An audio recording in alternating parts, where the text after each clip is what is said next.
you could get something that is like the same price as the 9070 XT, at least in terms of MSRP, while being only 10% weaker, but having more RAM and then having the Nvidia sticker on it. I could see that being competition that finally forces the 9070 XT to remain at MSRP.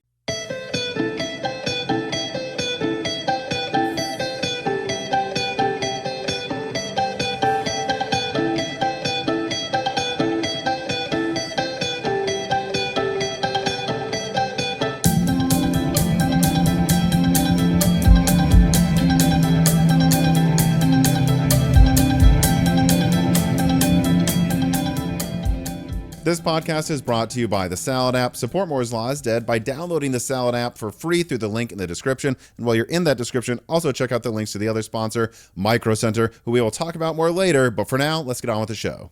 And welcome to Broken Silicon, a gaming hardware podcast. I am your host, Tom.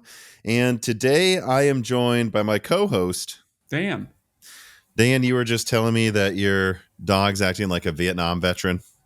Oh, yep. It's the week of the 4th of July has started, and my dog is terrified of fireworks. So about just before starting this recording, I was trying to walk her to go to the bathroom quickly before we started, and she heard a firework, and that meant it's time to just lay down and stop moving. Yeah, I remember my previous dog, of course, who was a famous actor from the podcast Broken Silicon. She was a very good contributor to the podcast. The contributor to Moore's Law is Dead. Reese, she didn't like fireworks, but she wasn't that scared. She would just start hear them going off and then just like walk upstairs and lay on a bed and say goodnight. She wouldn't be scared if you were on a walk, though. Jessie, we got her as a puppy, not even just a couple of years old. And so the first 4th of July would have been in 2023, I believe. And this would have been when she was about a year old, maybe a year and a few months. And we went out in the car to like a block party that was sending off fireworks here in Nashville, which, by the way, all blocks turn into a block party in Nashville where people are just driving pickup trucks around launching mortars out of the back of their truck. Quite an American pastime here for sure. And you could see her like see the explosions and go like this and then look at me like, well, I'm a baby. Is this scary? And I was like, it's fun, Jessie. And then she was like, and then just now she thinks fireworks are fun, which is a thing. If it is the dog scared, does something happen? Like our one dog we had, Gomer, that decided when it saw a fountain firework going off, the ones that just shoot off sparks, he attacked it, got his hair burned. He was actually completely fine, but did not like that, and then was probably the most scared dog we had of fireworks for the rest of his life.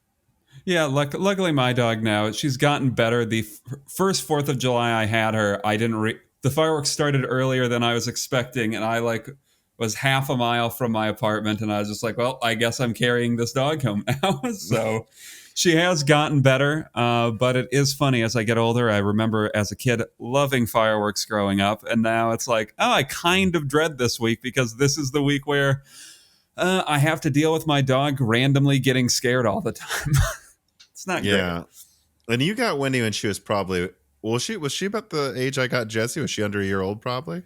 They told me she was exactly a year, but I've said this to you before. Yeah. She was like 30 pounds when I got her, and now she's almost 50. So I think. Oh, she was probably 6 months or something. Yeah, she was a lot younger than a year old, I think. Yeah, so I don't know if something happened to her as a puppy, but that's what I think it is. Did something happen that made them scared? I'm sure some breeds are more likely to be scared of fireworks as well. I mean, I guess Jessie's a Belgian Malinois, and they're trained to run around gunfire, so maybe that makes some difference there. But I guess Reese was part Chow, so that was also be someone who's not supposed to be scared of. So I don't know if it's the breed or not, but you have to wonder if something happened, right? Yeah. Well, speaking of something, this is a podcast about gaming hardware. Allegedly, supposedly. Dan, you ruined my amazing transition. It was going to be, but sorry. Speaking of something happening, we happen to have gotten something wrong recently.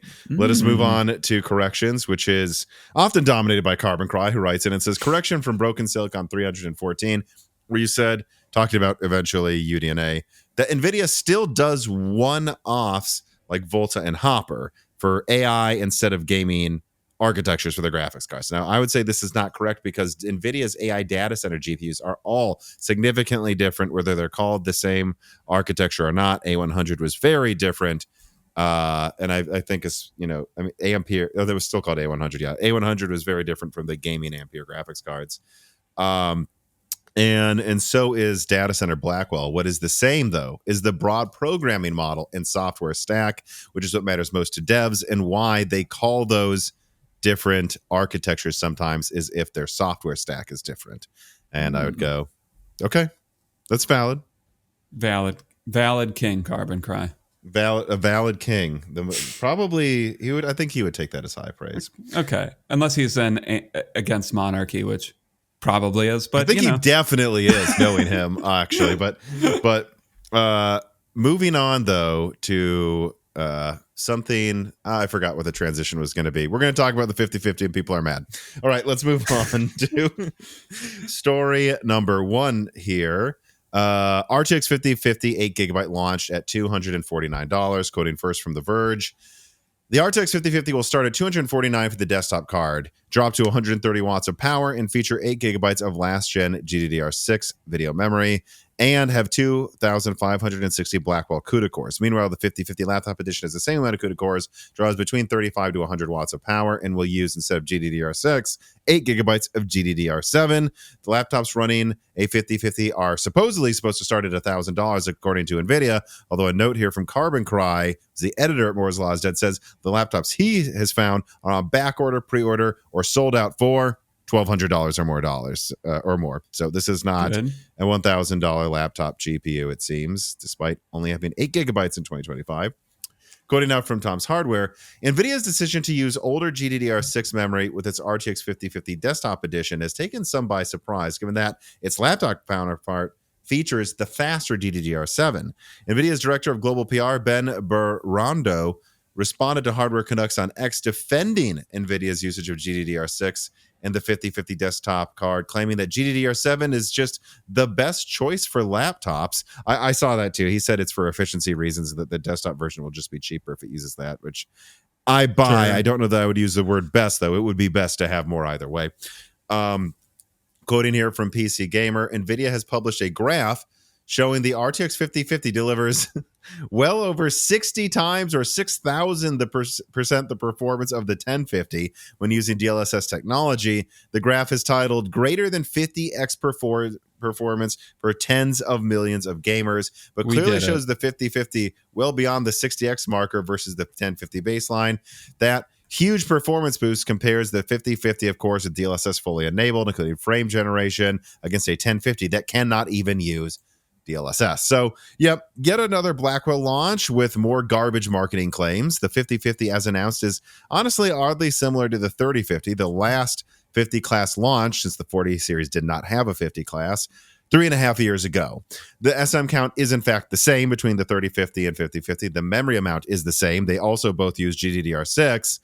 Now, why do they use GDDR6 for the desktop version, though? Probably volume.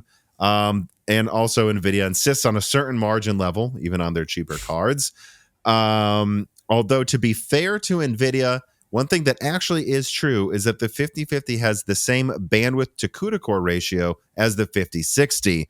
So one could argue it really shouldn't affect performance that much, unless you think the 5060, an 8 gigabyte card with GDDR7, is bandwidth starved. I don't think anyone thinks that. Now, early data received by our sources suggests what NVIDIA is claiming in a couple slides. If you cut through the BS, there is one slide that suggests that it is the same performance level as the 4060. That is what I have heard. It will trade blows with the 4060. I've also done some scratch math that suggests it should be roughly the same performance as a 4060 as well. And if you look, I looked at this before we started recording, 4060 stock is drying up. It's almost always refurbished at MSRP or well above MSRP. And so I think there you go. NVIDIA is about to launch a 207 card, 207 die that trades blows with the previous gen 206 die and therefore costs less to make in 2025 than that did, which is probably the only reason why they are giving you 4060 performance for $50 off now.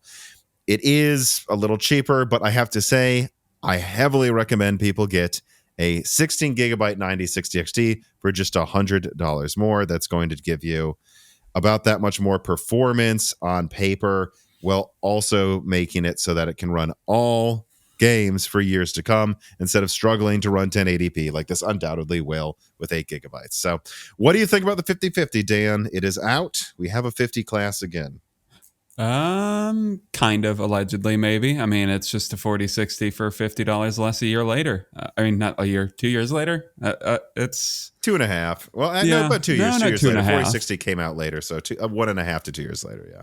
Yeah, there's not that much to say. This is, I mean, my back of the napkin math, I was like, will this even be a 4060? I guess their marketing claims as it will be a 4060 if you read it will between be, the lines. But okay, so, I mean, if it sticks to actually $250, I guess this thing is fine. And I mean, you can...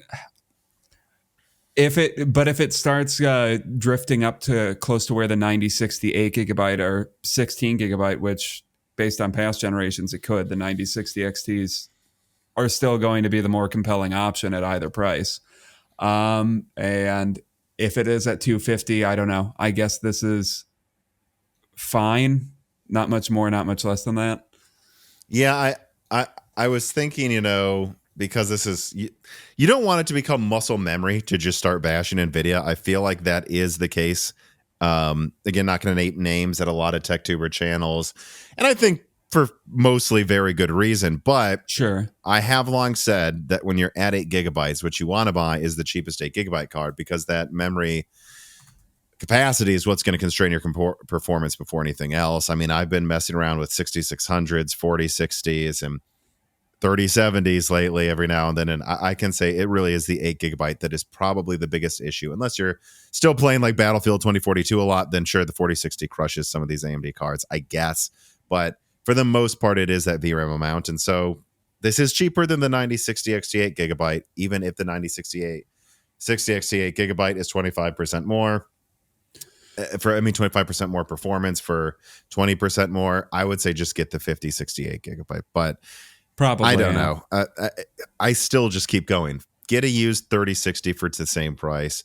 Get a 9060 XT for $100 more. If you can save, and I do believe this, I understand none of us, well, some of us seem to be made of money lately, but most of the people listening to this, including me and you, are not made of money. $100 isn't nothing. But if you can afford to spend $250 on a GPU, you can undoubtedly save another $100 over the course of a month. And if you get that 9060 XT 16 gigabyte, you're getting like almost 7800 XT performance and enough RAM to last you for years. It should really be $200 for 8 gigabytes now. I would have said $250 a year ago, or even 6 months ago. The latest testing I've seen, 8 gigabytes is done, guys. It's cooked. Yeah, or just at this level of performance at this point, I don't know. Maybe the used market maybe the used market should be where you're looking at these days, because I really do just think 8 gigabytes should be avoided if it's at all possible. I think we've said in the past, like below 250, maybe there's still a reason for an 8 gigabyte card, so that hits that benchmark. But I don't know. I would still prefer to not spend that much on an 8 gigabyte card these days, because 8 gigabytes, like we've talked about in the past, really is just getting to a point where it's even a bit deficient at 1080p, which once you're in this range, that's really the type of performance you're looking for in a graphics card. Or that's what you're looking for to get in a graphics card, is a decent 1080p card. Yeah. So, yep, not much to say. Right. I have anything else to say to you? Yeah. No. All right. Let us then move on to story number 2. RTX 5070 and 5070 Ti Super rumors re-emerge. Quoting from Tech Power Up, but here, recent rumors have suggested that Nvidia will tap into 24 gigabit, which means 3 gigabyte GDDR7 memory chips, and increase memory sizes across the board for its RTX 50 series Super line of GPU slate for this year. If the specs of the upcoming 5070 Super are anything to go by, then that means that the 5070 Super will feature 18 gigabytes of memory and supposedly 6,400 CUDA cores, up from 6,144 from the 5070 12 gigabyte. Meanwhile, the memory bandwidth should remain the same. And then there's also a rumor for a 5070 Ti Super 24 gigabyte. So, yep, look, none of these leaks are new. It simply, if anything, corroborates, if not regurgitates, Moore's Law's Dead leaks from May. So there's not a ton of surprise here. Honestly, even the reconfirmation, I guess I never directly said 5070 Ti Super, so you could argue that's new, of a 5070 Ti Super 24 gigabyte up from 16 is kind of logical when you think about it. If they're going to launch an 18 gigabyte 5070 and then also a 24 gigabyte 5080 Super, like I've heard months ago, they kind of have to do a 5070 Ti Super 24 gigabyte, I would think.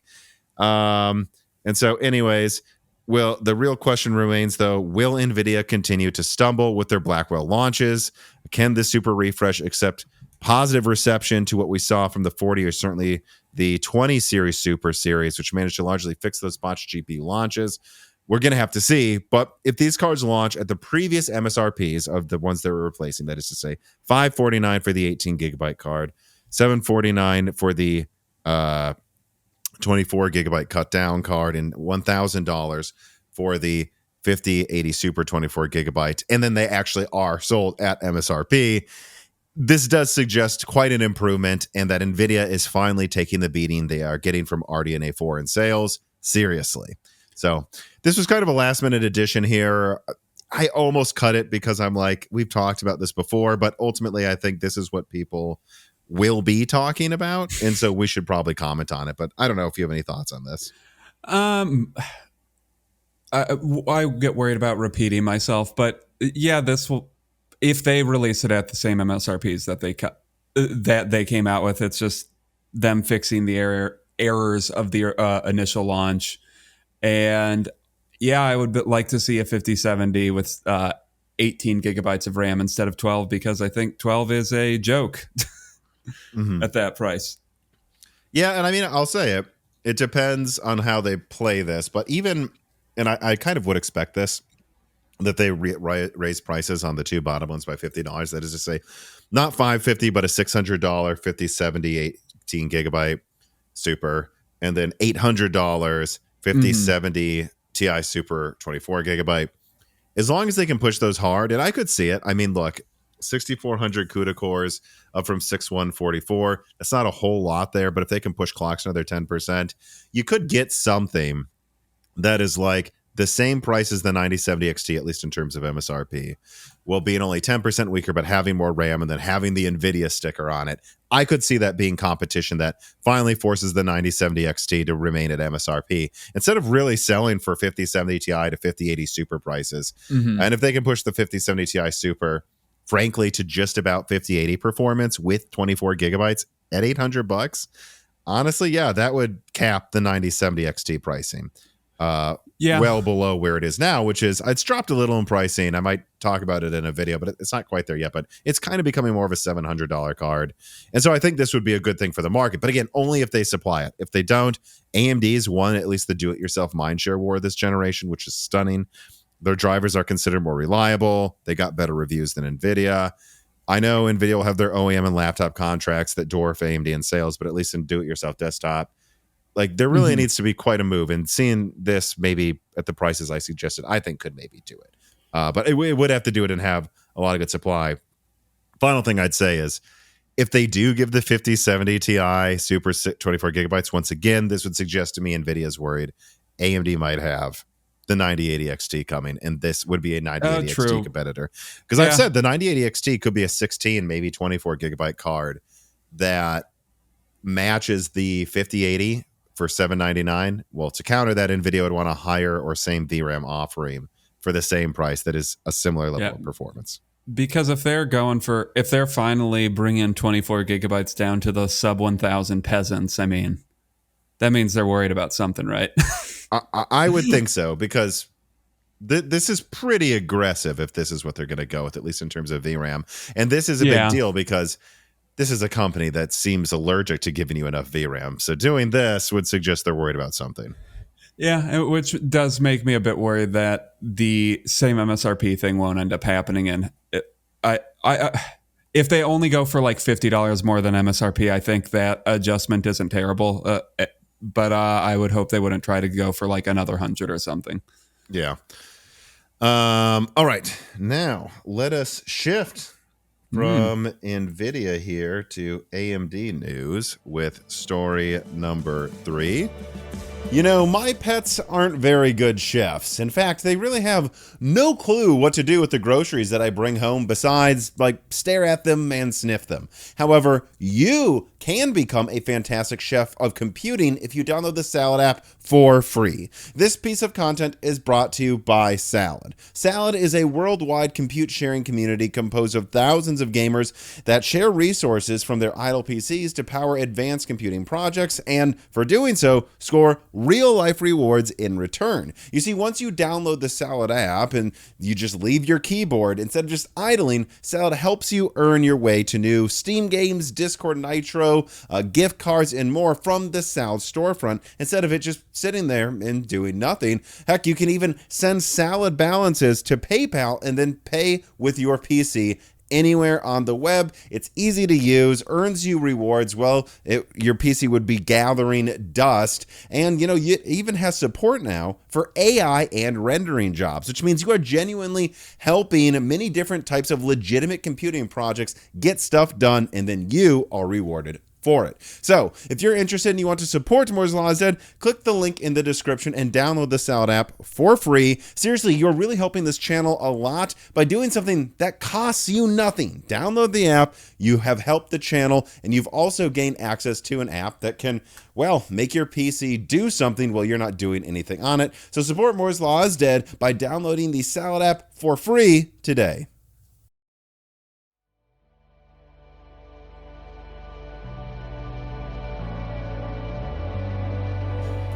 FSR4 hacked to run on RDNA 3, quoting from TechSpot.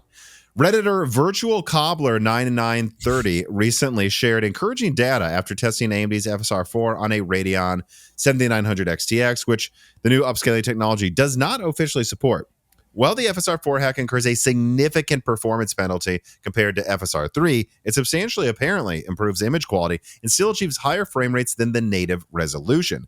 FSR4, which switches from FSR3's spatial method to a machine learning method resembling NVIDIA's DLSS technology, requires FP8 compute, which AMD introduced with RDNA 4 and its 9070 and 9060 graphics card.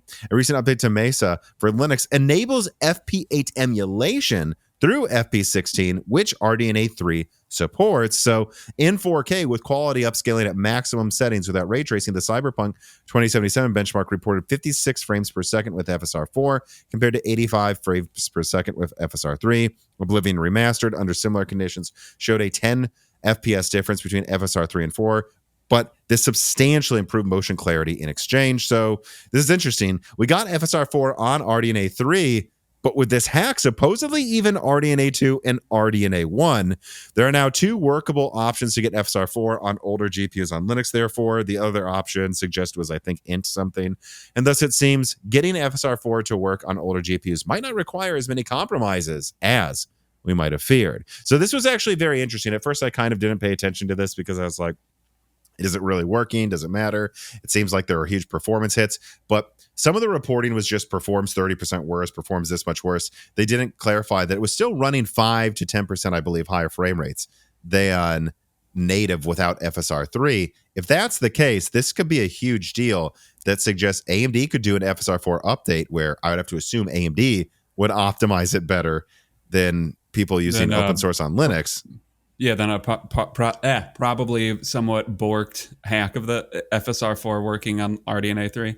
Yeah, and so if they could do that, it would be awesome if FSR4 on all RDNA 2 GPUs, which means maybe even PS5 base could have something happen with that, and PSSR or something in the Xbox Series, or just use FSR4 on that PS5 base and the Xbox Series X. Like, you could have something where, look, you know, it's not a huge uplift, but what if there's better image quality than native, slightly better image quality, and like a 5% boost in performance on a console, even, or APUs? That's huge, and maybe more than that on RDNA 3. I think this could actually suggest this could be a very big deal. Well, yeah, especially given how much of their product stack is still FSR3 based. I think this really means that AMD should get FSR4 working on RDNA 3 and 3.5 and other variants of it, because Yeah, I mean, if it's offering better image quality than FSR3 and still offering better than native performance, that I don't see a negative to porting or to getting FSR3 officially FSR4 officially supported on RDNA 3. Like, if it had a huge performance penalty or something, I could see why they wouldn't do FSR4 except for like native quality FSR, whatever that tech is called right now. I can't remember, but yeah, I mean, if they're still giving a performance benefit, I don't see why you wouldn't bring it to RDNA 3. Give it to us, RDNA 3 peasants, AMD. Yeah, what I think this would be most exciting about this is it would be what I would want upscaling AI tech to be like in like ideally compared to Nvidia. With Nvidia, you have this situation where everything before Turing can't have any of it. And then they just segment things arbitrarily. Like they're like, you don't get frame gen. I think they may have updated it so you get some of it now with some of them. But like, you don't get this version of frame gen. You don't get this version of DLSS or that with previous architectures. With AMD, it could be everyone gets FSR4.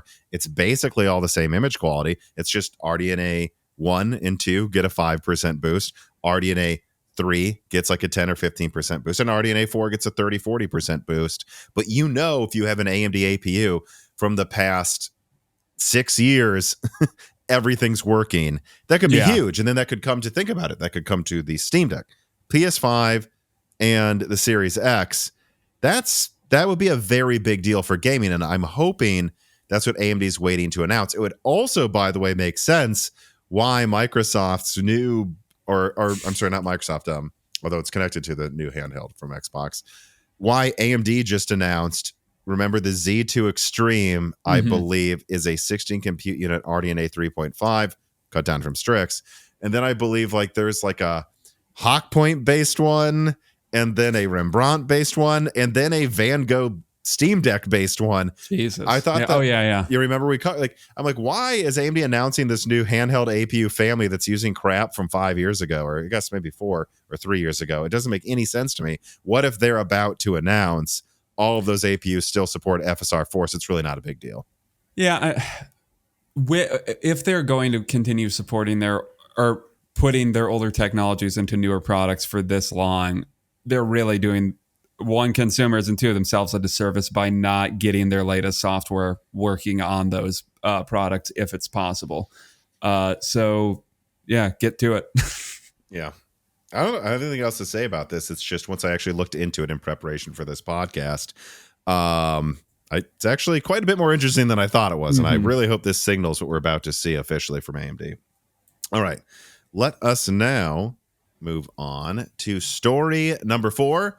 Ryzen 5 9600 X3D breaks cover. Quoting from Tom's Hardware, AMD has seemingly confirmed the existence of several upcoming processors, including a new entry-level Ryzen 5 9600 X3D desktop CPU featuring its popular gaming-optimized 3D V-Cache technology. In its latest driver release notes for the Radeon RX 9070, 9070 XT, and 9060 XT, and the AI Pro 9700 graphics cards for AI workstation, the company has listed the Ryzen 5 9600 X3D alongside other unreleased chips under the Ryzen 9000 Pro series. So there you go. After last month's launch of the Ryzen 5 5500 X3D, still for AM4, AM5 is getting in on the mid-range V-Cache CPU bandwagon by confirming a Zen 5 6-core SKU will, too, get a nice helping of V-Cache. We don't know exactly when, but it's likely soon since the CPU is showing up in GPU driver release notes.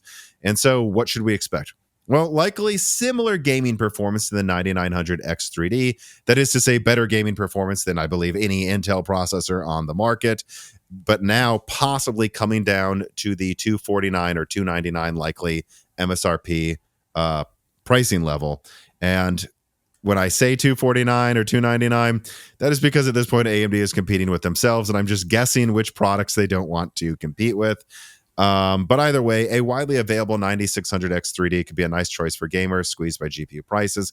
Still, is this going to be a good option long term? With 12-core CCX Zen 6 coming in a year, how long could 6 cores be the happy medium for gamers? Perhaps it is better for gamers to spring for the 9800 X3D, therefore, or even stick with AM4 and wait for future things to become cheaper. But of course, that all comes down to pricing and availability. But that is something anyone excited about this should consider. So what do you think, Dan?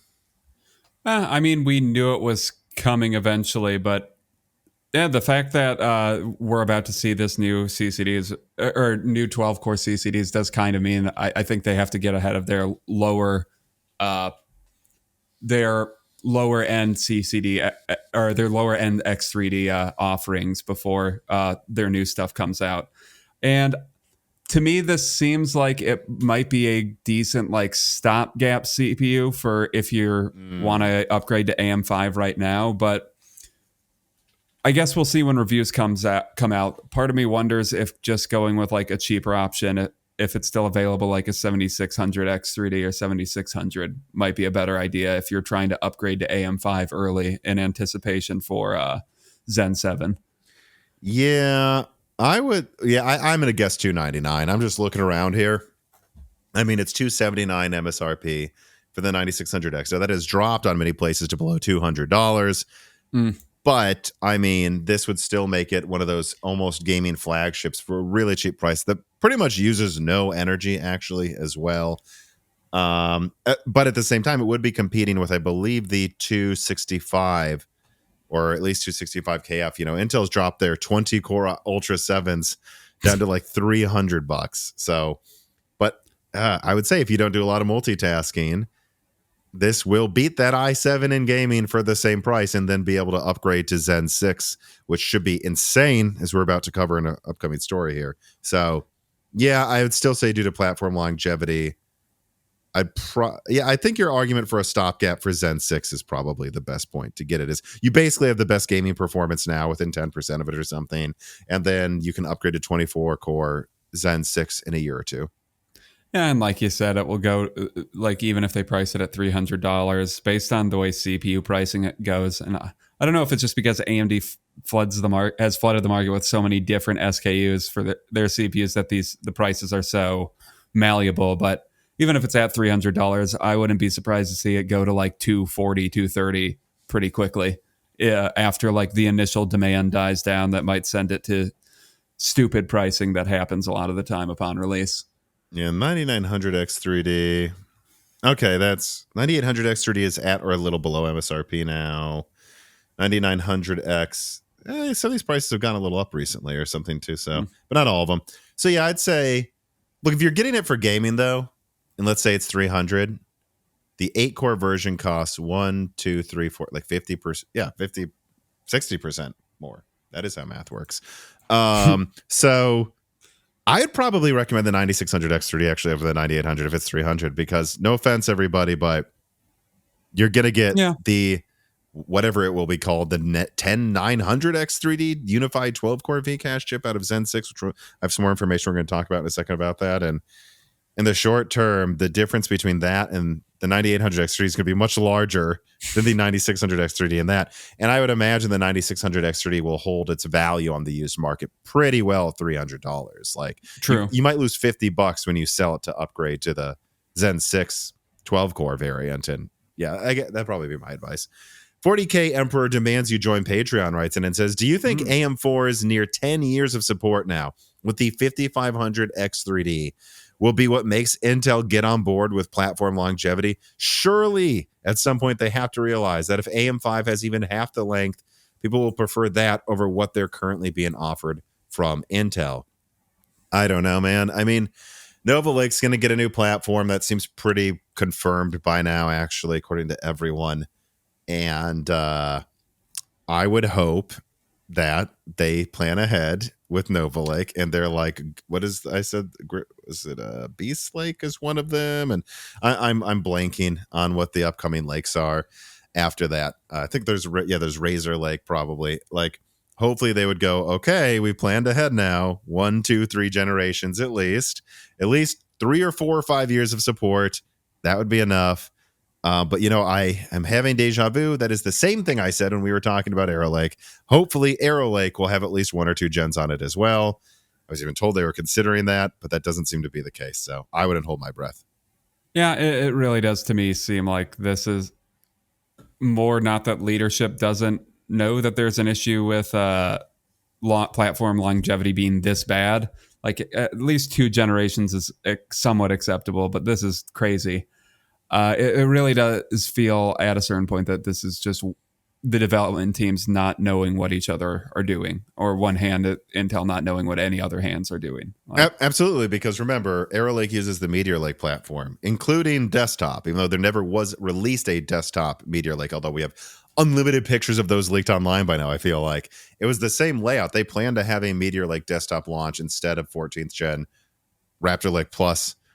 And then they were going to have, so would that have been 2023 or something?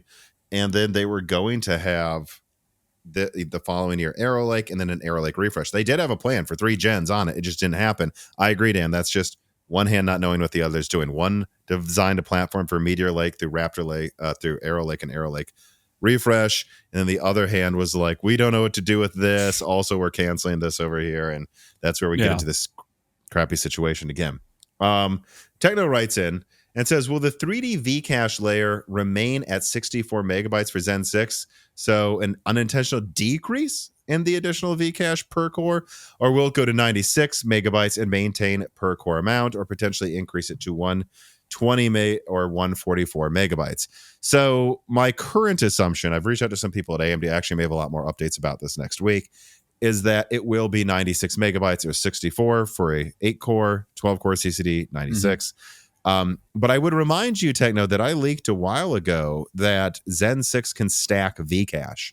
So if they wanted to, they could add not just 96 is my understanding, but 192 megabytes on top of the existing 48 megabytes for what would that then be? 836, 236, I believe. Is that how Mac works? Did you say 192 plus what? Be 192 plus 48. Oh no, that would be 240. Yeah. I said it at the same time as you. I'm not stupid. But so I've also been told that stacking Vcache is probably just for professionals and for like Epic chips that will just have gigabytes and gigabytes of cache. But I don't know. I mean, just keep in mind, like if you're worried about how much cache Zen 6 will have, I think the question is, what will they determine gives you the best performance?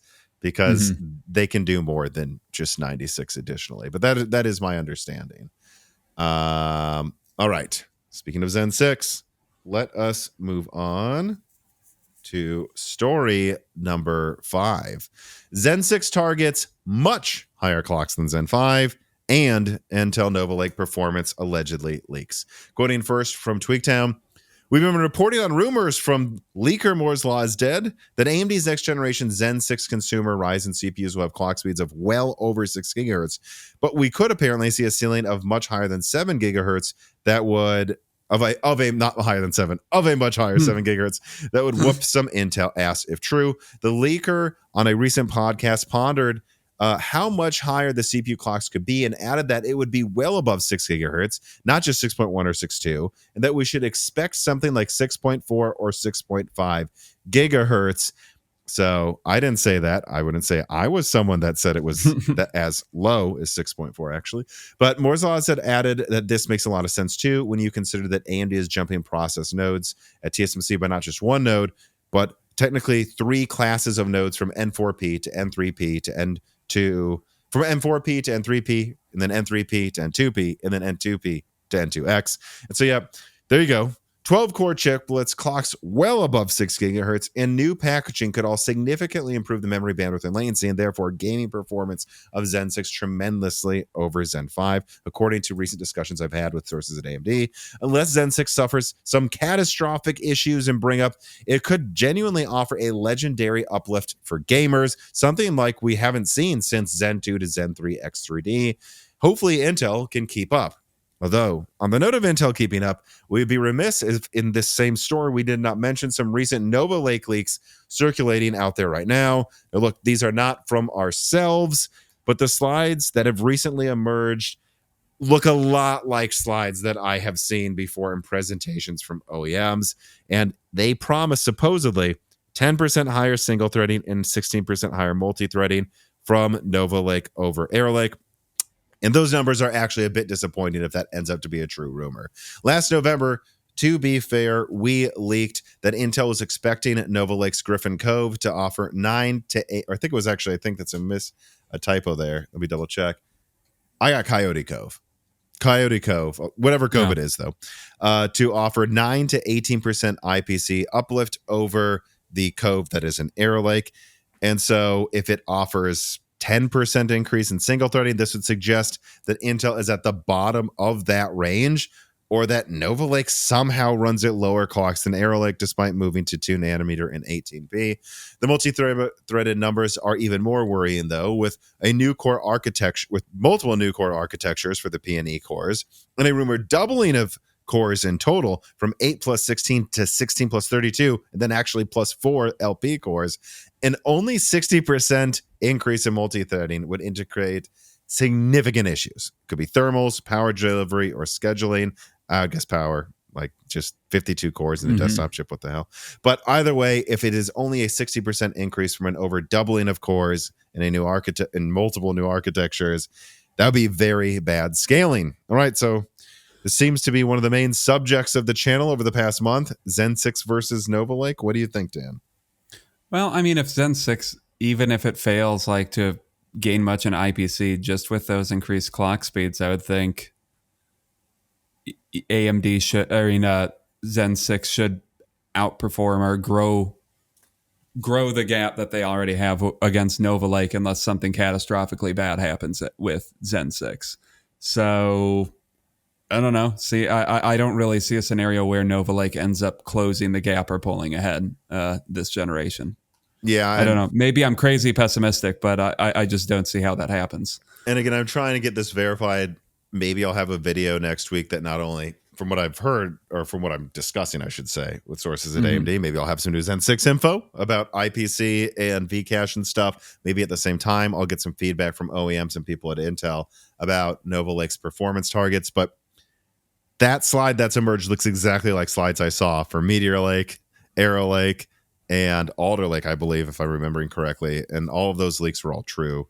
That's the type of looking thing that's part of a larger slide that Intel shares with OEM. So I think it's likely true. If it is, 10% is terrible. Even with Intel's new ELLC cache, which is their answer to Vcache, I don't see how this could catch up. And the way I put it in a recent video, I don't really remember which one, but no, I think it was the Nova Lake versus Zen 6 and Zen 6 clock speed leak. I point out that, like, right now, according to, I believe, Hardware and Box Zone numbers, the 9800 X3D is 37% faster in gaming than the 285K. Yeah. That is a horrible.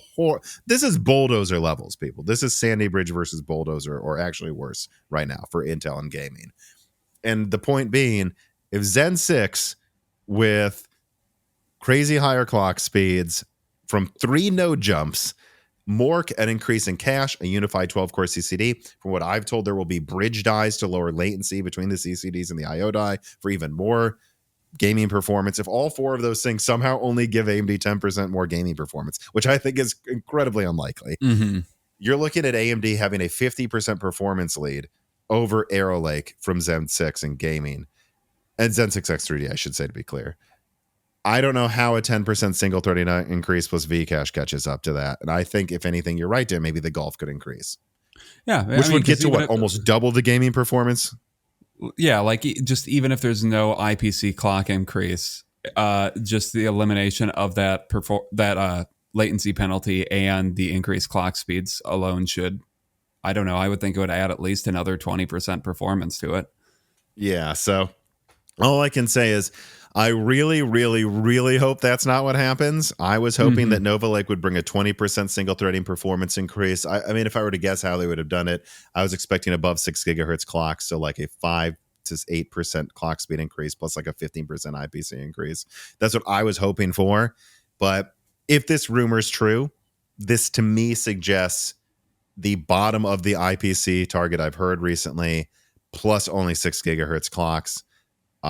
And if that is the case, AMD could get into a situation where I wouldn't only worry about like gaming, where I don't know, what would it probably be, the 8-core 10600X is beating possibly the ELLC cache flagship from Nova Lake and fucking gaming. But then on top of that, if their cores, let's say, again, hypothetical, I'm not confirming this, hit 7 gigahertz or something, and you have an 8 core at 7 gigahertz with IPC that is, I don't know, conceivably maybe even a little higher than Nova Lake, we have a situation where an 8 core is operating kind of like 10 or 12 cores from Intel, just because its single threading performance is so much higher.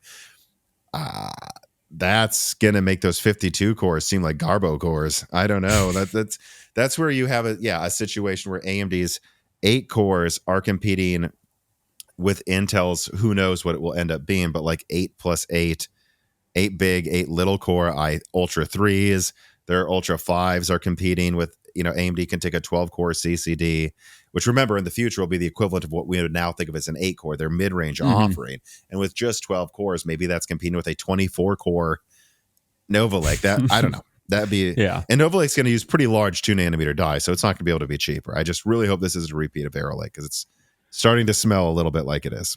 Yeah, that's just kind of, I don't know. That feels what most generations from Intel are at this point. It feels like they might come back, they might improve, and then there's just a decline over time in enthusiasm. So I don't know. Yeah, Meteor Lake was the canary in the coal mine for that. So hopefully that isn't what happens. Again, we're not Intel haters, people. We are reporting the news, and that's 10% from going to 2 nanometer from 3 is not good. So let's just hope that isn't true, or somehow the ELLC is a 50% boost in gaming performance. Who the heck knows? It wasn't some games for Zen 3. Even then it would just be competitive. Let's hope. All right, moving on to some reader mails here before the next story. Techno writes in and says, do you know if Threadripper for Zen 7 will use that 33 core EPYC chiplet with the massive amount of L3 cache on a separate chip, or if they would use the 16 core consumer CCDs you've been talking about for AM6 Zen 7? I'm sure you would agree, absolutely assume they're using the cheaper 16 core consumer CCDs for Zen 7 Threadripper.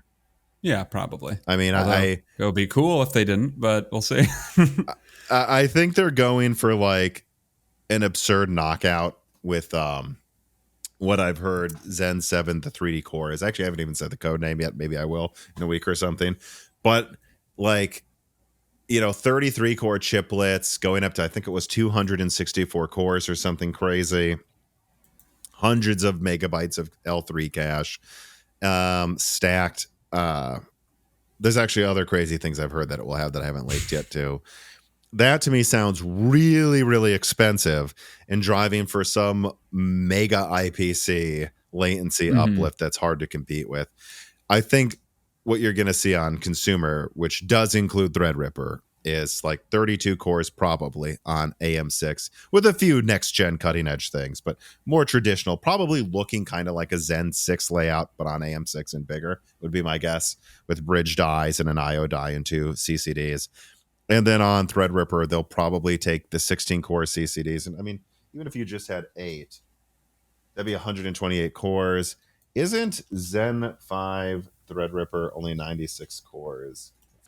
96 cores, yeah. And so think of it that way. So then what is that? 96 divided by 8. That is 12. So then I would assume they'll do the same, go to like 144 core Threadripper or something with Zen 6, and then they'll probably do something like go to only 192 cores for Threadripper. Or honestly, it wouldn't surprise me if they just did like 10 of them or something and went to like 160 cores. That'd be my guess. But it will be still, 160 cores that have massively higher IPC, crazy higher clock speeds. I think they're going to think that's enough without going to 264 cores of 3D cache, 3D die stacked slices of cache, or whatever the heck you want to call it. AI generated fish writes in and says, I thought I had while watching your recent Zen 6 leaks AMD usually simultaneously releases their current gen along with their last gen refresh, or at least it's kind of close with Strix Point and Hawk Point. Well, they were half a year apart. However, are they going to continue producing Strix Halo once Medusa Point comes out? Will there be Gorgon Point Halo? Seems like it wouldn't make sense, but AMD has made very weird decisions in the past. So if I just pull up that roadmap that I leaked, I believe that I would expect. I've been told, second half of next year, we see Zen 6 desktop. In addition to maybe a little bit before that, kind of like Strix launching before Zen 5 desktop, we'll see a Medusa Point. So yeah, that's what I would expect. Like my expectation, AI generated fish, is beginning of next year or end of this year, Gorgon Point comes out, it'll be like 10% better than Strix Point, the refresh. And then no Gorgon Halo. I haven't heard of a Gorgon Halo. I kind of doubt that's a thing. It's not as old. So that will just be available concurrently between them. In fact, if there is an AI 400 Halo refresh, my guess is it would just be better binning, not literally a new die or anything like that. Like Gorgon Point will be technically a new stepping, I believe. And then that will be on the market, those two, Strix Halo and Gorgon Point, until probably Q3. Then you'll see Medusa Point launch. Then you'll see Olympic Ridge launch to AM5 Q4. And then you'll probably see the little Medusa Point start rolling out. And then Bumblebee and Medusa Halo hopefully launch in the middle of 27. But we'll see.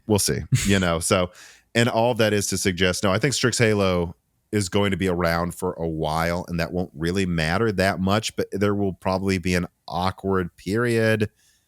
Yeah, late next year, early 27, where you're like, okay, but why would I really get Strix Halo? And that's why they're going to want to sell all of their Strix Halo now, I think. So, well, yeah, I mean, they would want most of that out by the end of the year, I'd think. Yeah. So, but yeah, I would be very surprised if there was a Gorgon Halo, although I guess I can't entirely rule it out. All right. Speaking of things we can rule out, Xbox, let us move on to story number 6.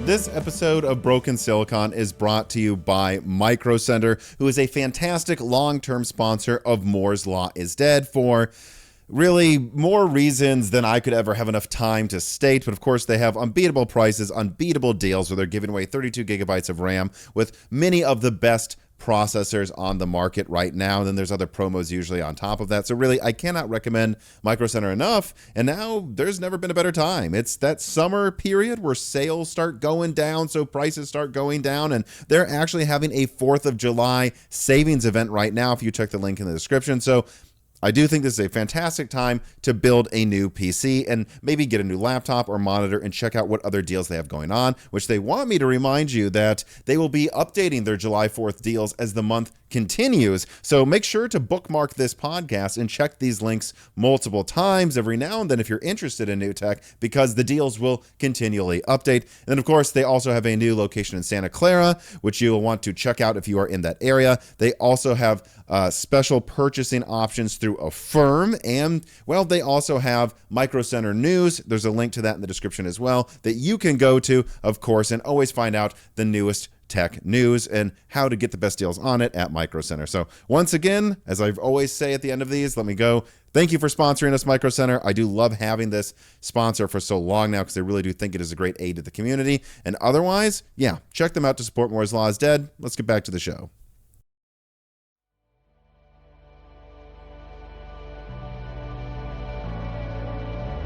So we're covering 2 announcements here that are linked to AMD and Xbox. These are the 2 titles. Xbox plus AMD powering the next gen of Xbox, and AMD and Xbox advancing the future of gaming.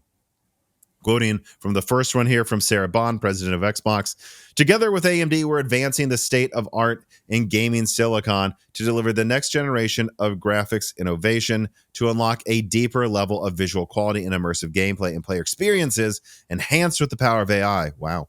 All while maintaining compatibility with your existing library of Xbox games. This is all about building you a gaming platform that's always with you, so you can play the games you want across the devices you want, delivering you an Xbox experience not locked to a single store or tied to one device. That's why we're working closely with the Windows team to ensure that Windows is the #1 platform for gaming. The next generation of Xbox is coming to life, and this is just the beginning. We can't wait to show you what's next. Now, quoting from Lisa Su in that second video I mentioned, moving forward, AMD will go beyond building custom chips for Xbox consoles. Beyond building custom chips? To designing a full roadmap of gaming optimized, underline it, gaming optimized. We have beyond, which one could interpret to mean no longer doing, beyond building custom chips to gaming optimized chips, and combining the power of Ryzen and Radeon for consoles, handhelds, and PCs in the cloud. And we're doing it all with backwards compatibility. Vague. So gamers can access their favorite titles across platforms, delivering on a promise to both gamers and developers, be it Xbox with their hype music and fast-paced editing, or Lisa Su's reading the script in a monotone from a teleprompter who was as bored as Carbon Cry was when he apparently watched the video. AMD and Microsoft seem to be on the same page. This time, AMD is promising an entire lineup of gaming APUs with backwards compatibility with existing library of Xbox games. What does that mean? And also seemingly hinting they are done making custom APUs for the Xbox team. Well, a console was mentioned. It seems Microsoft's plan is to bring full backwards compatibility to AMD Power PCs, probably.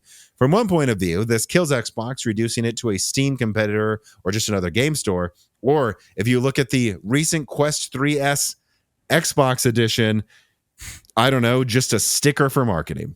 Although one could argue that this saves Xbox by leveraging Microsoft's PC advantage against other console companies, that is. Details are still yet to be announced, but hopefully for AMD and gamers, Microsoft won't screw AMD over this time. It's a running joke at the Moore's Law is Dead team is any custom SoC made by AMD for Microsoft just doesn't get used if it's linked to PC, which is Van Gogh was meant for Surface, I believe. And then Steam swooped in and bought it up when Microsoft was like, what's all we don't want it. And like there's been other, and then there was the kind of almost custom Vega 11 APU, and then Intel announced some special Ice Lake edition with the best binning for Surface. So if AMD was to say, hey, we're kind of done making custom APUs for you on desktop / laptop because you have always screwed us over, that wouldn't surprise me. And that's what this suggests to me. But I don't know. What do you make of this here? There's been a lot of arguing online and some people getting mad at me on how I've interpreted some of the Xbox announcements. I don't want to read too between the lines of what they said. To me, this just, I don't know. It's like a non-committal reaffirming that AMD and Microsoft are still partners and a reminder that Xbox still exists, kind of. Like, I guess to me, this suggests that Xbox is, like we've talked about, it's turning into a brand rather than an actual thing at this point. I mean, yeah, I think this points to, instead of having a actual thing that they call an Xbox going into the future, they're going to move towards it being a, like, I don't know, certification of some type, and hopefully maybe they've reached some deal with AMD that's exclusive with them. I don't know. That's what it sounds like to me, I guess. But I don't know. It's weird, non-committal, and there's a lot of wishy-washy language that I'm not sure if this is just them, if that wishy-washy language is just reading too much into it, and this is just a too stupid 2-minute videos they put out, or if this is actually meaningful. Yeah, because I want to be clear. There's a statement I made in a recent podcast that was turned into a short that basically made the argument that Xbox is kind of treating their loyal fans like suckers, because when they announced the Xbox handheld, they did not announce backwards compatibility with Xbox games on Windows PC, which is what it would need to be, because, come on, I mean, the ROG, the Asus Xbox, is really just a normal Windows handheld with an updated gaming mode that I'm assuming will come to most Windows PCs anyways, if not all. Mm-hmm. And, you know, they point to these quotes that were said here, like, oh, they're committed to backwards compatibility. It's like, okay, so when I hear that, I have to admit that sounds to me like eventually they might bring Xbox backwards compatibility to PC. But would you not announce that with this handheld? I mean, maybe it's just a blunder. These companies blunder all the time. PlayStation's latest, like, address was a very weird corporate-y thing that I think could have just been a press release. So these companies do weird things all the time, to be fair.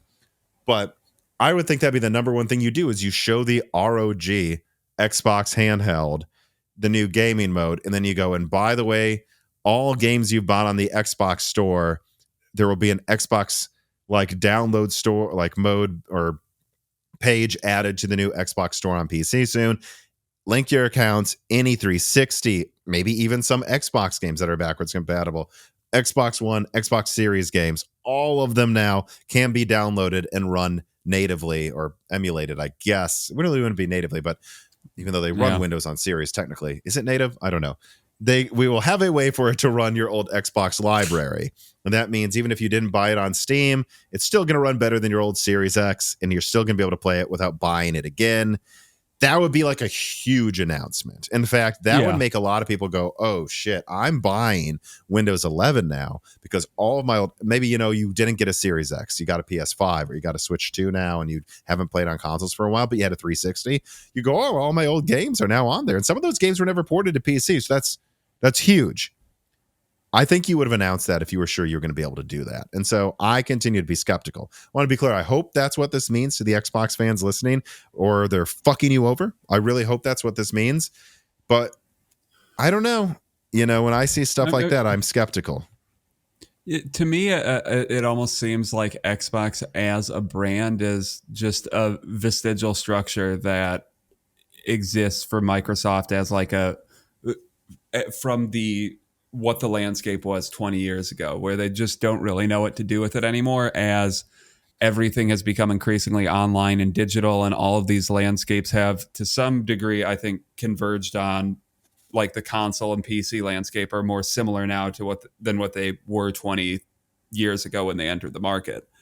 And now I think Xbox is almost getting in Microsoft's own way of Microsoft gaming, where this should all just be one thing, but Microsoft gaming and Xbox are like two overlapping but separate things at this point. And I think Microsoft needs to get out of its own way and just go hard into unifying these into one thing, and hopefully not screwing over either end of that, which I'm worried Xbox people are going to get screwed over by that. But I don't know. I just don't. I think the flailing is them not knowing what they're doing or what to do with Xbox at this point. I want to ask you this. I haven't heard anyone say this yet. I wonder if anyone else has raised this alarm. Right. What's a good example of a game?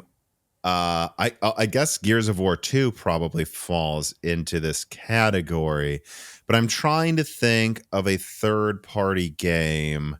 Think of a third-party game. I think Red Dead Redemption 1 is now on PC, so this would have been a good example. Okay. Pretend it isn't.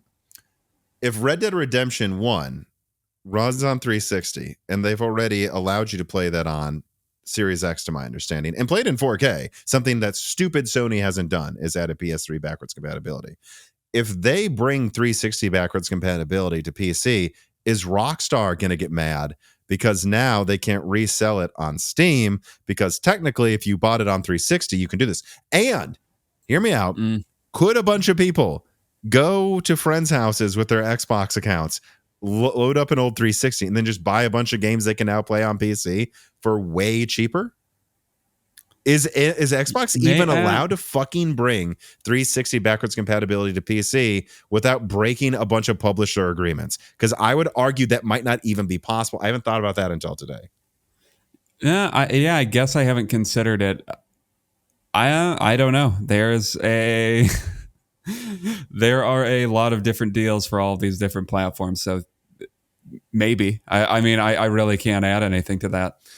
And that's something the next guest on Broken Silicon's slated to be Colin Moriarty from Sacred Symbols. These are the types of businessy gaming discussions I'm going to want to have with him, because he's one of those people that doesn't really focus on hardware as much, but he's friends with Neil Druckmann at Naughty Dog and many people in the industry. Well, he could probably ask them right now, is that true? And they would tell you. Yeah, and remember, he also partially owns his own studio. Right, so he could maybe answer studio. himself. So he might have some experience with this type of stuff. Right, and so I think that's a real question here. So I think it is imperative to not screw over their fans that Microsoft has to bring Xbox 360, Xbox One, and Xbox Series backwards compatibility into some app, packaged into some app on PC, before they start calling everything from spatulas to VR headsets, apparently. Xboxes, including maybe even having a backwards compatibility option for ARM devices. Now, that would be sick. Yeah. Like, imagine, I don't really have a lot of Xbox games, but I could imagine our friend Brock, who does, maybe have some old games. He could go boot up Gears of War 2 on his phone if he plugs it into a TV, pair a PlayStation or Xbox controller. That type of thing would be very cool. But if they're not going to do that, then this is going to become so confusing and also be morally wrong, I would say, to call something an Xbox if it's not playing your old Xbox games. That's just all I'm saying here, and I really wanted that. On top of that, we've talked about this enough, so I probably want to move on soon. But again, I think not enough people are reading into this either. I don't think they are. AMD is going to go beyond building custom chips. Beyond, as in it's better to not do it or something, to a roadmap of gaming optimized chips. That to me tells me AMD's done making custom Xbox chips because they don't think it's worth their time. Yeah. I mean, I don't know how else or they're just this is another Xbox flailing in. Maybe they still have the dedicated Xbox that comes out in 2028, or I shouldn't say dedicated, the custom Xbox that comes out in 2028 or something. But they also have a bunch of Xbox stickers that all use like Z2 Extremes or something. Yeah, and I asked a source about this. Yeah, at AMD, like, wait, can you distinguish between which one of these APUs is really what next-gen Xboxes are? And the person told me, I know they renewed a partnership with AMD for Xbox hardware. I don't know what that really means, though, so I can't tell you which way it's going, unfortunately, right now, for many sources. All right, we have a voicemail here. I'm going to play that now from AI Soldier 789. Hello, Tom. How long do you think the Xbox mode will be exclusive for the ROG Ally? Is that the beta device for Microsoft's Windows 11 Gaming Edition? I'm likely to get one for that mode. I mean, what do you think, Dan? I think like most things Asus, which Asus has had many exclusive features from Microsoft and from AMD over the years, this will be a exclusive for like a half a year to a year thing at most, and this is supposed to come to all Windows. If it isn't, this is a huge blunder. A SteamOS competitor gaming mode needs to happen. Oh yeah, this seems like a beta to me. Probably on like one piece of hardware, so it's easy until the like this is how they get their name out there. This is how they try to reinvigorate the brand, and then their gaming mode comes to more devices, or it just disappears because SteamOS is seemingly better than Microsoft or Windows at gaming, which is bizarre. But yeah, it could just go away. Or silently disappear if the ROG Ally Xbox is a failure. No, I think your first thing's probably correct. I think they're going to, and I like that point. Like, this is probably a beta on one semi-controlled piece of hardware, and then once that's done, they tell you when it's ready for everything else. I think that's probably what it is, and less about some deal with Asus, although I'm sure it's in some contract, and that's why Asus sprung to do this. And more about beta testing before it's ready. But, two things here. Number one, I saw an article today that said like Windows seemingly lost 400 million users in the past 3 years. Official Microsoft statement hints of a shrinking user base. And so take that. Take how many articles and videos we've seen from when I had Wendell from Level 1 Techs on recently. He talked about how one of the first things he did with the Strix Halo laptop was install SteamOS as the Linux distro. And he's like, all my games are running 20% better than Windows. And then you see these reports of Windows losing hundreds of millions, not just a couple, 400 million users. And then I was recently talking to a game dev about this that believes that he really thinks that what's going on with the ROG Ally in this move to make Xbox part of PC is Microsoft's finally waking up that something is wrong and they might lose like half of the OS market share soon. Like, Android is ubiquitous.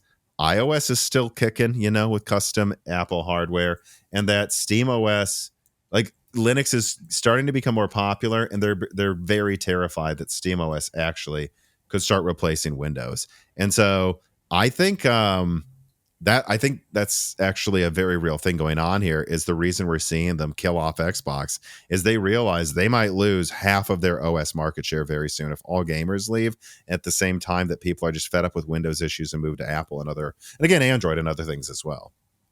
Yeah, I mean, the fact that Steam OS, which runs its games through a freaking compatibility layer, it performs better than Windows is kind of absurd. Yeah, it's absolutely.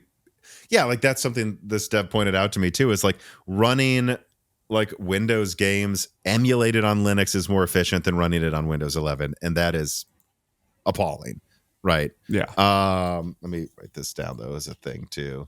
Part DB and me writes it. It says, cheeky question, but when will the general discourse about the big three gaming platforms shift to PlayStation, Nintendo, and Steam? All joking aside, or is it? I think Xbox is currently in a platform preservation mode while simultaneously being the biggest name publisher in the world. I agree with Colin Moriarty on recent Sacred Symbols and his skepticism about potentially having other storefronts like Steam but help Xbox grow its platform. I agree 100% with Colin. Me and you have talked about this too, Dan. Like forcing people to get a Windows device and then telling them to use Steam is going to vampire out all Game Pass and not all, but a lot of Game Pass and would be Xbox users. Also, I don't know how it looks for Xbox fanboys, but for me as a PC gamer, this makes Xbox seem to be some sort of leech leveraging a stronger platform to prop up its own shaky position. Yeah, I've certainly never thought about that before, huh? But that's what Xbox has been to PC gaming, as a leech for decades. And I think it's time it makes PC gaming, which is Windows gaming, stronger.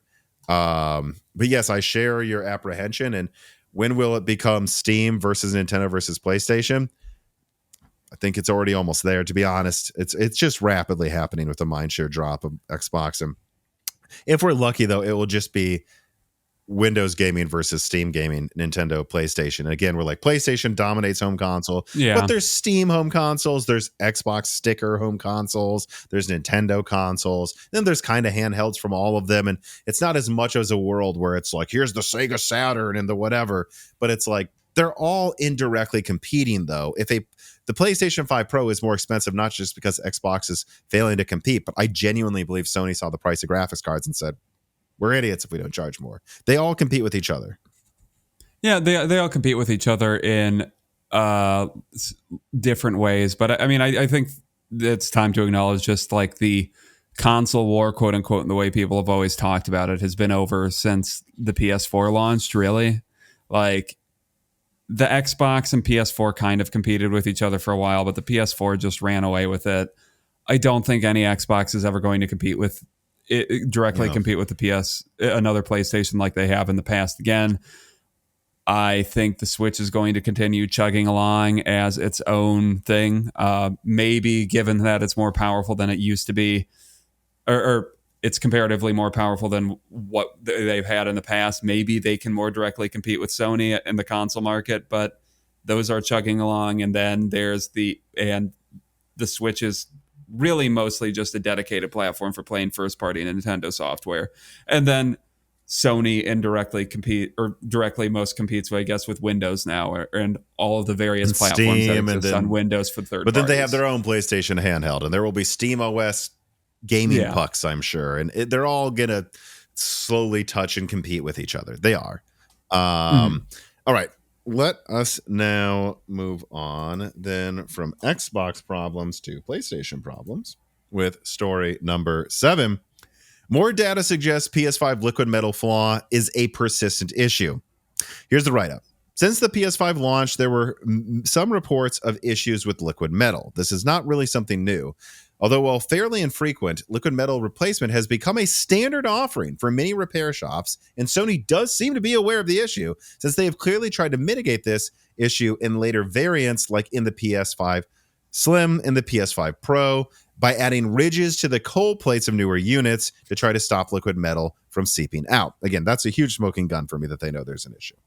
But until now, it's basically just been fanboys arguing over if this problem is real because it has been mostly built on anecdotal data. However, We now have some more quantitative information from Alderaan Games, or should I say the co-founder of Alderaan Games, Matt. After breaking his code of silence surrounding Raptor Lake degradation, friend of the show has revealed the extent of the PlayStation liquid metal issues on the last Broken Silicon, namely that 2 to 3% of his players seem affected, which doesn't sound like a lot until you consider that could possibly be millions of PlayStations.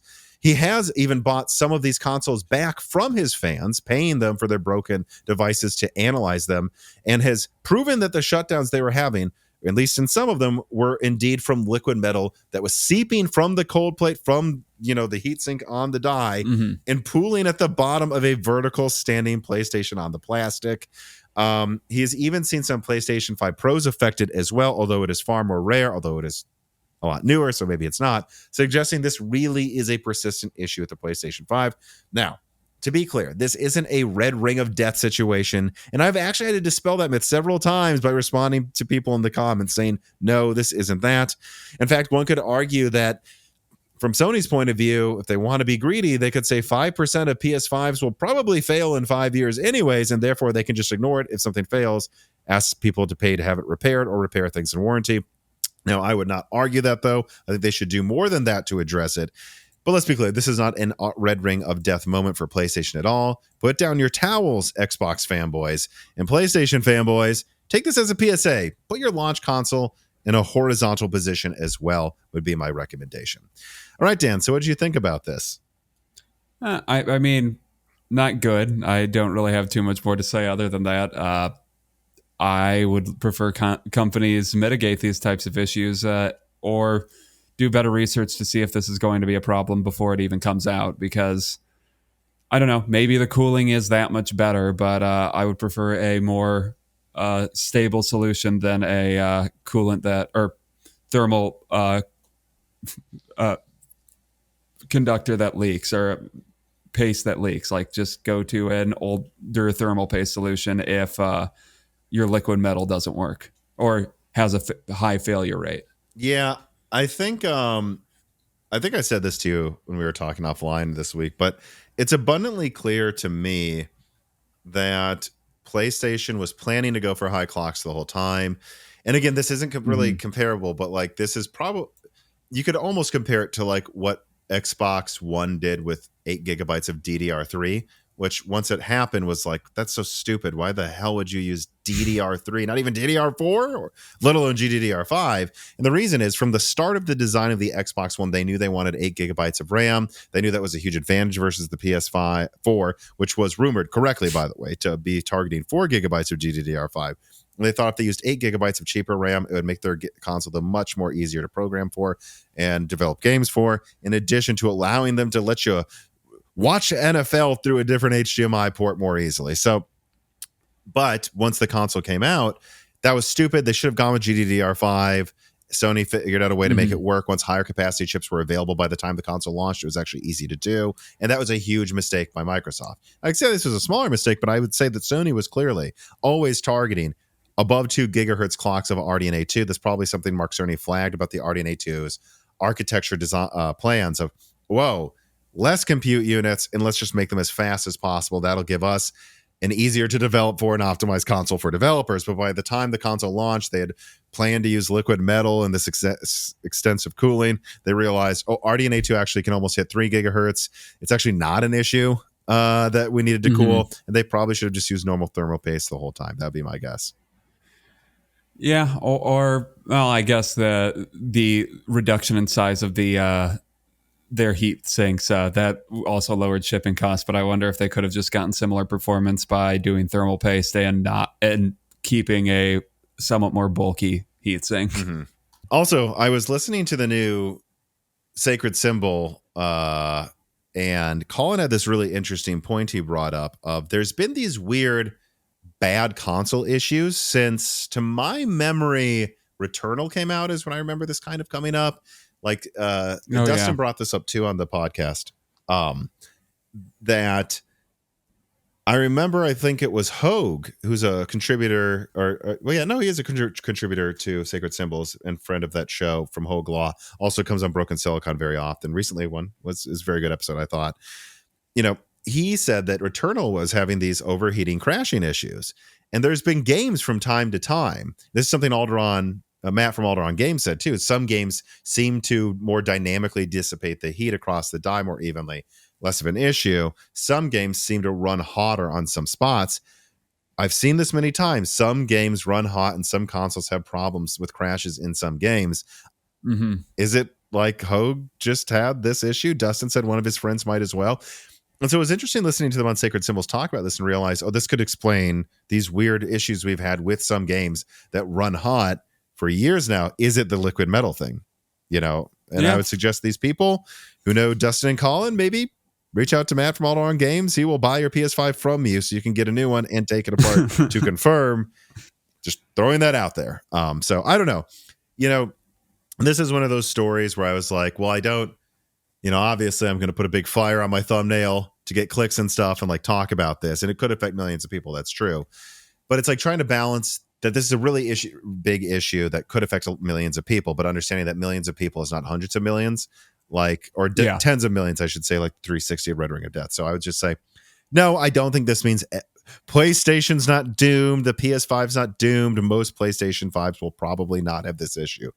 But like I said in the write-up, if you have a launch PS5 especially, probably don't set it vertical forever. Many people will and won't have issues. I'm not promising you this will happen. Honestly, if I had to guess, there's something with the cold plate having a tolerance that has less pressure on some consoles and allows it to seep out. That is my guess, because it always has to be something with tolerances if it doesn't affect everybody. Red Ring of Death basically affected everybody. It's just a flawed design.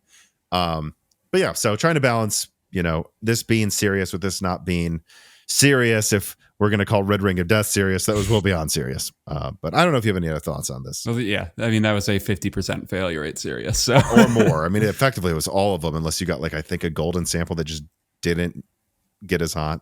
Mm-hmm. All right. Let us now move on to the final story of this episode that is jam-packed with stories. Story number 8, Compressed AI Blocks writes in and says, not sure if this will make it, but what are your thoughts on the Switch 2 display? It seems pretty bad, and it's not likely to have been ready for ages. Is this software related or the panel itself? Well, that's what we're going to answer with this story. Nintendo Switch 2 chaos. Is Nintendo under siege due to haters or legitimate reasons? And this was a funny one because I added to the wrap-up, which we'll get to in a second. The stories that don't deserve their own story. There's like one Switch 2 story with issues, another one, and then there was like 5, and I'm like, Switch 2 issues should probably just be its own package story. Going in first from IGN.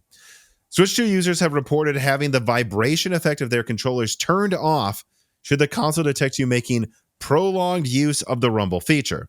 Quoting from Monitors Unboxed, Tim, the only real downgrade between the Switch 1 and the Switch 2 launch screen is really the response time performance. The Switch 2 is definitely much slower, and both its 60 Hz and 120 Hz refresh rates are bottlenecked because of this.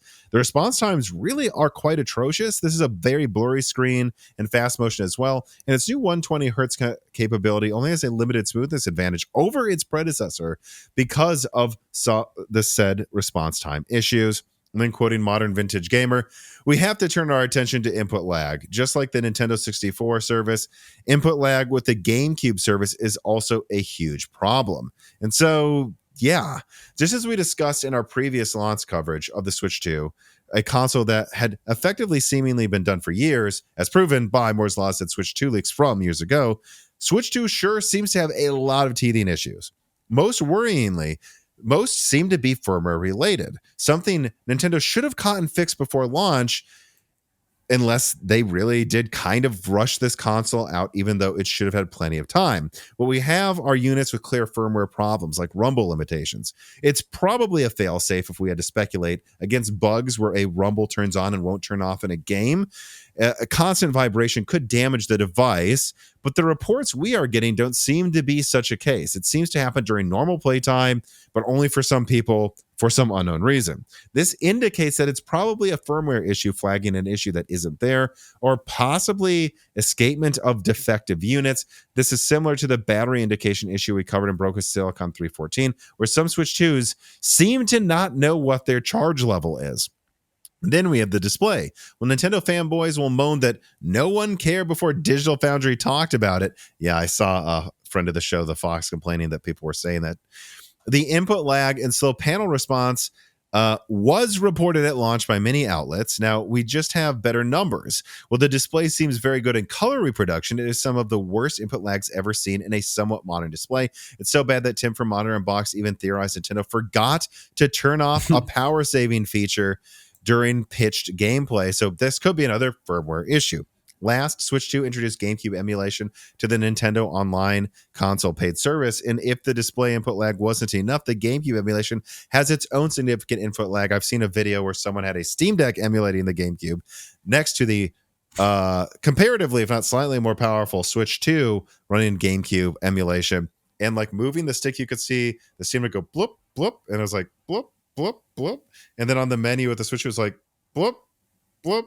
It was badly noticeable, especially for, I guess, someone like me who's used to gaming above 120 frames a second. But so yeah, in conclusion, Switch 2, now that we are past the initial launch date where we're already seeing issues, we've seen many more, it really does feel like a rushed product, except it could not have been rushed, quite the opposite, because of how early the SoC was done.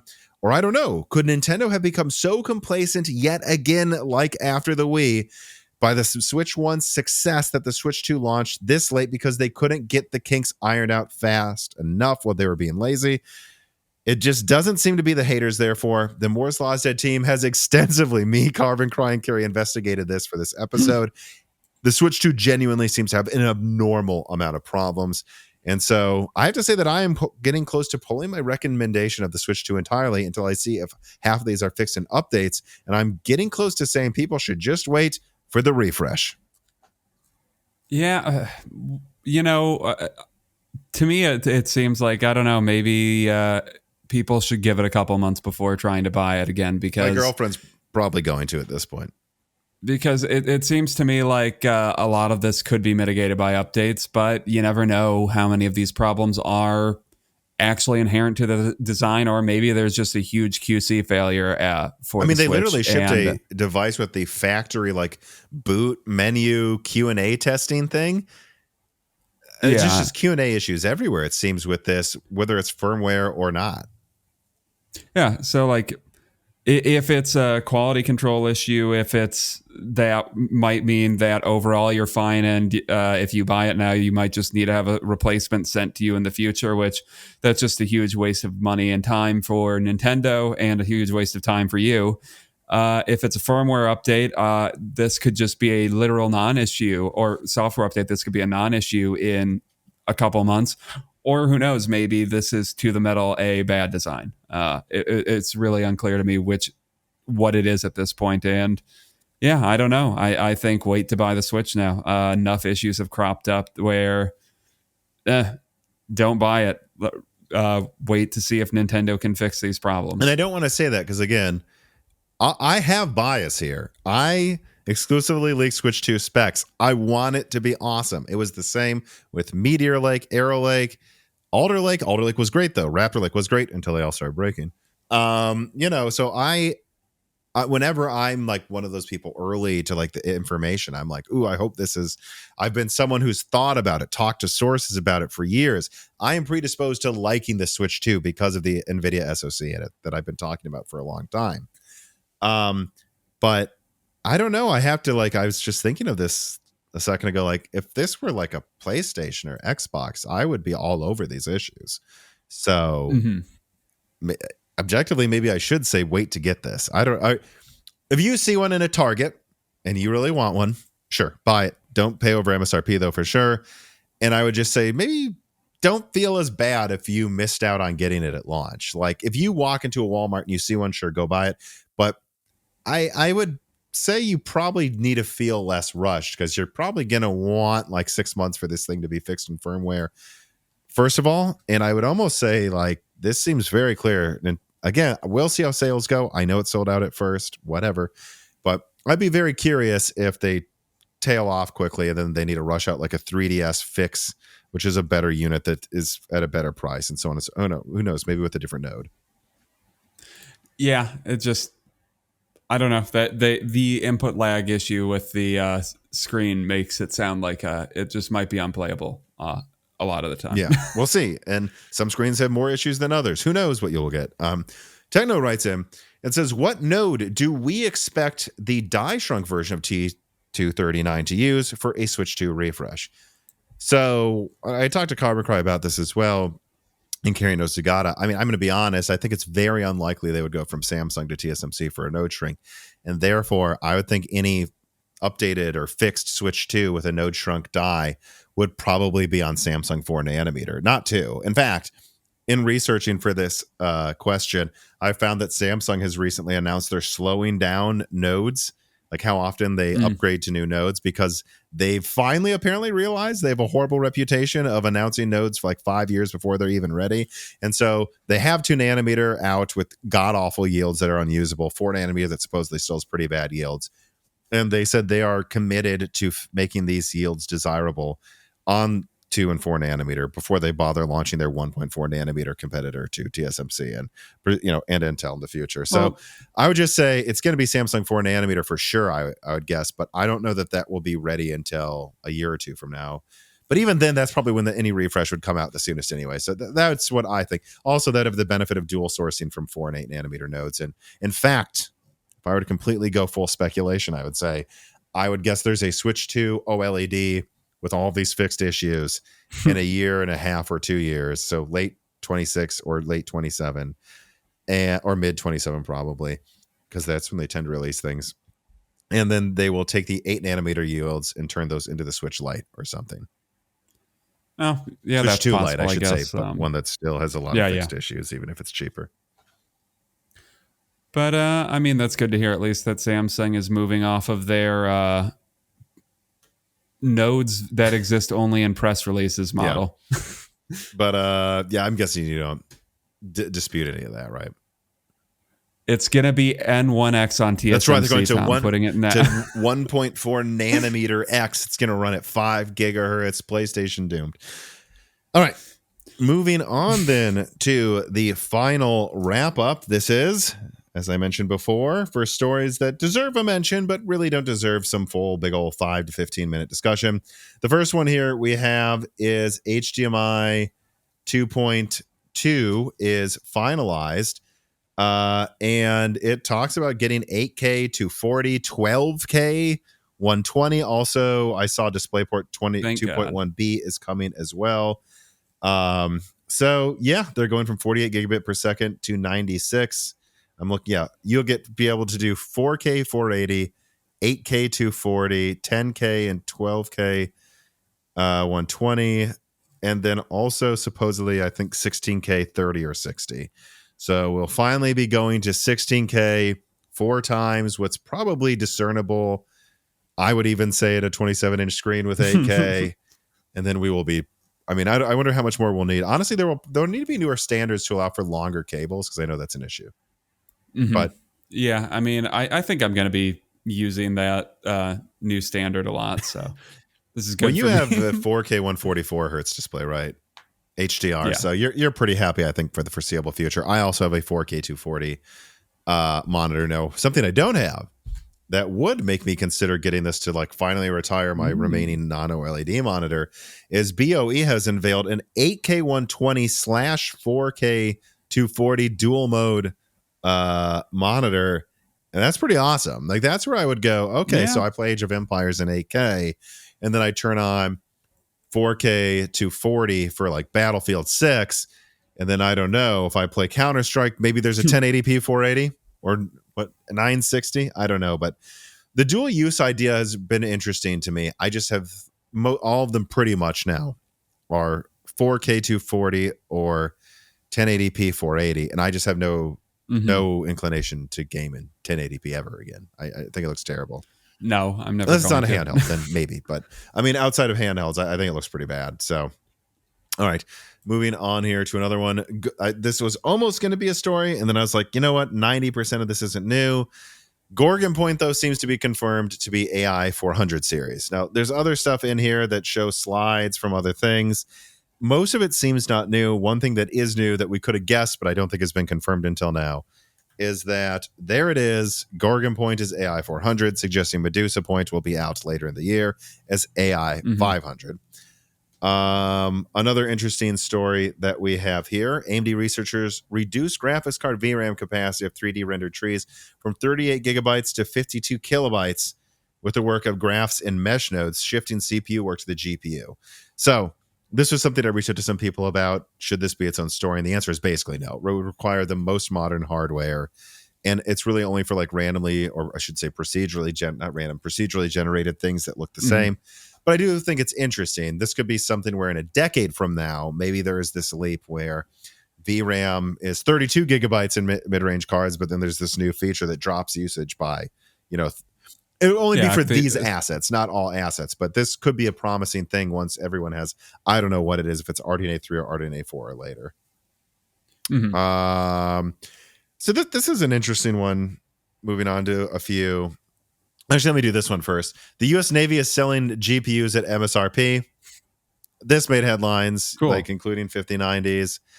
Carbon Cry, who's of course I believe in the Czech Republic, said that he's like, is this a new recruiting method for your country, Tom? What's going on here? A new way to boost recruitment. You can get a 5090 at MSRP. Yeah. I'm like, I don't think so. I don't know. People forget that there's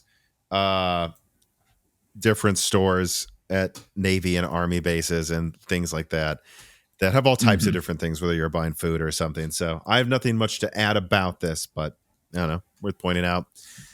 This one here is probably a more interesting discussion. PlayStation doubles down on its slow and thoughtful PC porting strategy. This is interesting to me for a couple of reasons. We can get into like the literal reasons, but I will say this is a Tom was right thing. I've seen people say all PlayStation exclusives will be launched on PC day one soon. I've always said, no, they won't. It's going to be like Helldivers might, because it's a co-op game from a smaller studio. Occasionally you'll see something like that. But for the most part, I think most PlayStation games will come to PC 6 to 12 to 18 months even later. And there will always be some games that don't come. It's Sony doing game quality first. So they're like, Sony Santa Monica make God of War Ragnarok, make it as best as possible on PlayStation. And then they will look at the sales and go, this and Horizon would probably sell well on PC. Let's do it. And for some reason, they just don't think Demon's Souls is worth the effort, or they think it's worth having a dozen exclusives every gen. You absolutely can only get on the PlayStation. So, yeah, I mean, I would not have bet that they would move away from this strategy anytime soon. So, not surprising that they've reaffirmed it. Yeah. So, again, not much to add, but again, a very, Sony has found a working business model. We could have included this as a link, but I think we just talked about in a recent Die Shrink, which I will now plug, which you can get access to at the lowest tier on Patreon, where we have recently talked about how, Microsoft is going through all these issues. Apparently, the PS5 has made more money than all previous PlayStations combined, suggesting that it would make sense for Sony to think, hey, the business model we've stumbled into, we're pretty damn sure it's working and we're not going to shake it up. And that means that exclusives aren't going anywhere.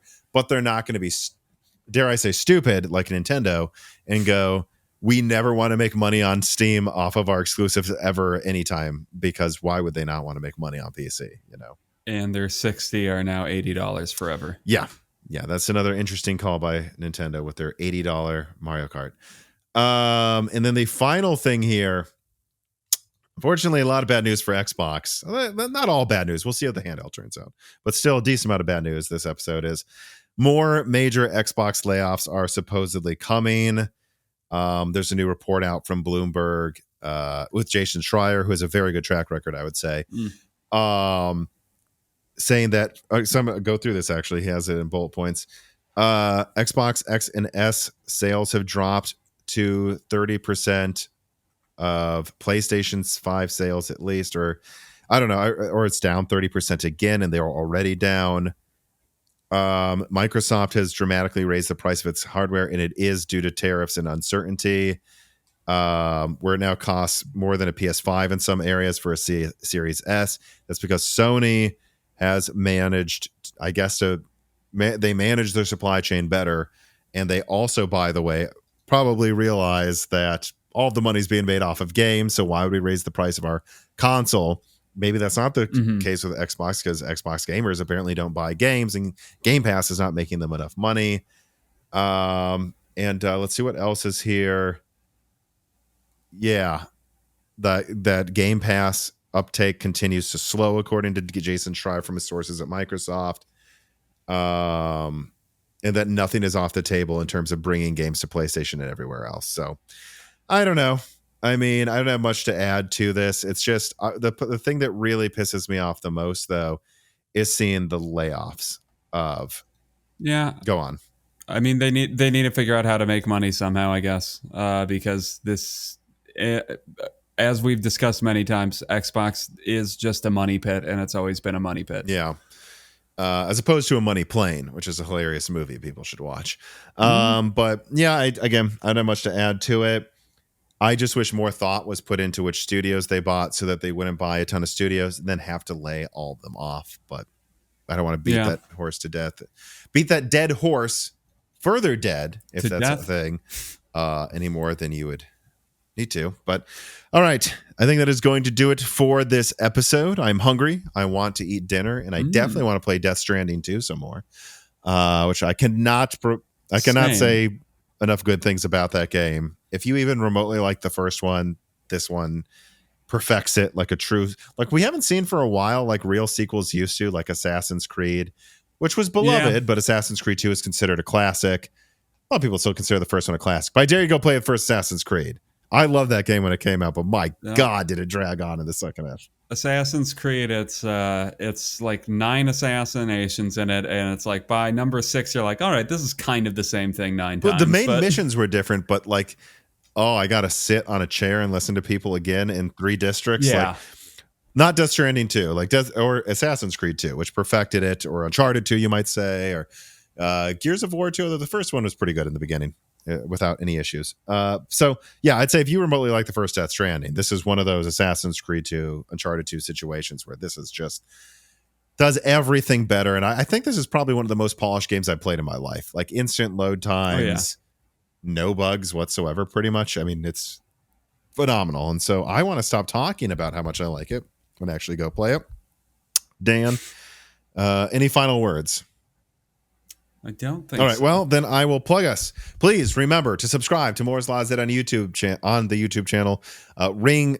Subscribe to the Moore's Law Z YouTube channel on YouTube. There we go. I'm sorry. I'm clearly getting tired as well. The hunger part is probably coming in to become a major issue.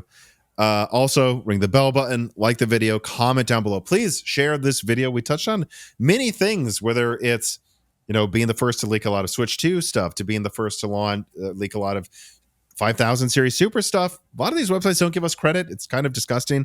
Get that information out there. Try to support us that way if you have the time and you can. And also, the best way to support us is to join Moore's Law is Dead on Patreon. A new die shrink just came out. It's basically a bonus 1 hour video / podcast. I recently had like a bonus video die shrink come out as well a couple weeks before that. There's a ton of extra content there, hundreds of extra pieces of content, never with any ads for those who can afford even the like 256-bit, the $2.56 tier. But higher tiers, of course, get access to all tons of other things. But the lowest one still gets access to Discord and guest questions as well. And the fact that I'm starting to jump between tiers and talk about them in a disjointed way tells you that I really should stop talking. So again, thank you for watching. Thank you for listening, and have a good rest of your week, everybody.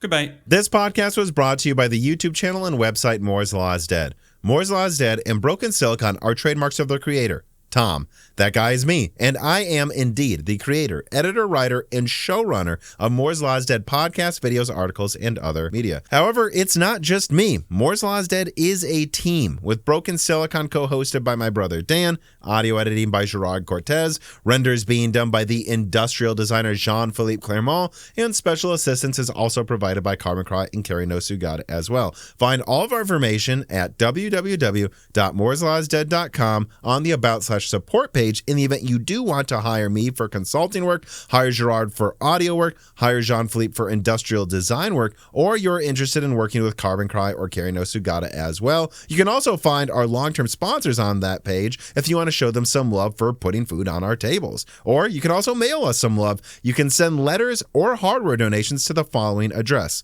Moore's Law is Dead, P.O. Box 60632 in Nashville, Tennessee, zip code 37206.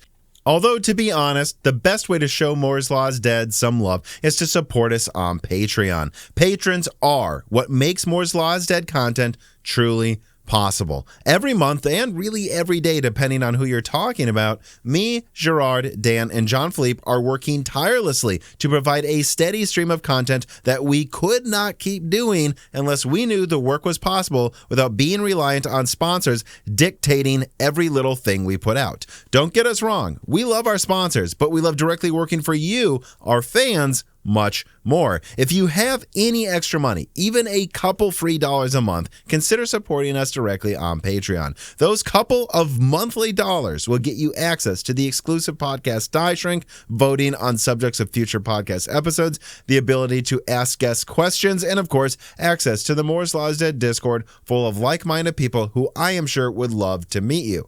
I am one of them. Additionally, higher tiers get access to early, ad-free episodes of Broken Silicon, the ability to ask questions in all Broken Silicon episodes and Loose Ends live streams ahead of the recording, and the entire back catalog of Moore's Law is Dead podcasts, in addition to having thanks in the credits of videos and podcasts depending on the tier, with other perks available as well. And hey, if you cannot afford to support us directly every month, please do share Moore's Law is Dead videos and podcasts with friends and family, and on social media and websites like Reddit, and give Broken Silicon a 5-star review on Apple Podcasts or your preferred podcast app of choice. All of this does really help us so much. But like I said, this podcast would not be possible without the patrons directly providing predictable and reliable support every month. And so now it is time to give a personal thanks to the greatest of the fans. The following supporters are at the 10 gigahertz or higher supported levels: Brad Bevan, Drita Fools, Ejits, Daniel D, Deke, Nicholas Buckner, Aaron Close, Jan Rauner, Daniel Hyde, MJB1, GZ Ziggy, Toka,